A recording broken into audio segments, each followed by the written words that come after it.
Hello guys, আসসালামু আলাইকুম। দেখো আমার চোখ পুরো ফুলে গেছে জ্বরে, মাথা ব্যথা, আমি একটু গলা ব্যথা, আমার পুরো পা ব্যথা। ওই দিনটা আমরা দাওয়াত খাইতে গেছিলাম, তো ওখানেও প্রচুর হাঁটতে হয়েছে। প্রায় 1 ঘন্টা হাঁটার পর আমরা ওই বাড়িতে পৌঁছাই, কারণ ওইদিকে কোনো গাড়িই যায় না।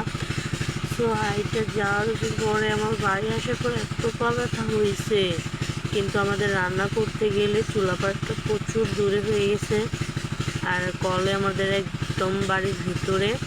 তো আমি এখন খুদের ভাত রান্না করেছি। দেখো পানি এনেছি, পুরা এই কলসটা আমি ভরে পানি এনেছি। একটা বালতি ভরেও এনেছিলাম, পুরা 10 কেজির বালতি, সেটা আমি ওই পাশে রেখে আসছি।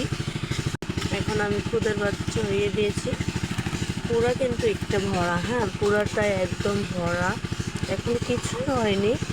পুরা 7 কেজি খুদ রান্না করতেছি এই এত অসুস্থর মধ্যেও, কারণ এটা শ্বশুর বাড়ি গাইস, আমার বাবার বাড়ি না যে আমার ভালো লাগলো না শুয়ে থাকলাম, এমন করা যাবে না। কারণ এটা তো আমার শ্বশুর বাড়ি, বাবার বাড়ি না। এখানে কি আমার কষ্ট বুঝবে বলুন। কালকে থেকে প্রচুর জ্বর, মাথা ব্যথা, রাত্রে তো আমি মাথা ব্যথায় পুরা কখন ঘুমিয়ে গেছেন বলতেও পারি না। আমার ছেলেকেও খাওয়াইতে পারি না, আমার হাজব্যান্ড ফোন দিয়েছিল, ওর সাথেও কথা বলতে পারিনি ঠিক মতো। মানে কি বলবো, একদিন ওর সাথে কথা না বললে, যদি একটু কম বলি একদিন, আমার দিন মানে ভালোই যায় না। কিন্তু কালকে এত পরিমাণ মাথা ব্যথা করছে, আমার এত জ্বর আসছে, আমি কথাই বলতে পারিনি ওর সাথে। কিন্তু আজকে সারা দিনটা আমার এত খারাপ কাটতেছে। আমার হাজব্যান্ড রাত্রেই শুধু ফোন দেয় একবার, ওই রাতেই যদি কথা না বলতে পারি সারাদিন আর ফোনে ওকে লাইনেই পাওয়া যাবে না। মানে ওই ডিউটি করেছি সারা রাত, এখন ঘুমাচ্ছে।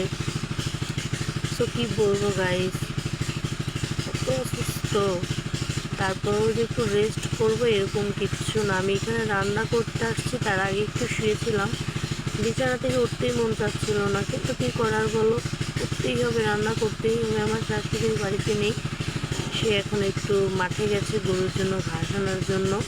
এসে যদি দেখে আমি শুয়ে আছি এখনও, কী যে বলবে, মানে বলবে না কিছু, কিন্তু অনেক রাগ করবে, ফুলে থাকবে, কথা বলবে না ঠিক মতো, আমি বললে কোনো উত্তর দিবে না। এটাই হলো তাদের মেন প্রবলেম। তো আমি যে একটু কোথাও যে থাকবো, তেমন বাড়িও নেই, আমার বাবার বাড়ি প্রচুর দূর, যাইতেও পারি না। প্রায় 4 বছর ধরে আমার বাবার বাড়িতে যাই না, সে এখানেই। এবার ভেবেছি যে রোজার ঈদের পর যাব। তো আমার বাবার বাড়ি, বলবো না।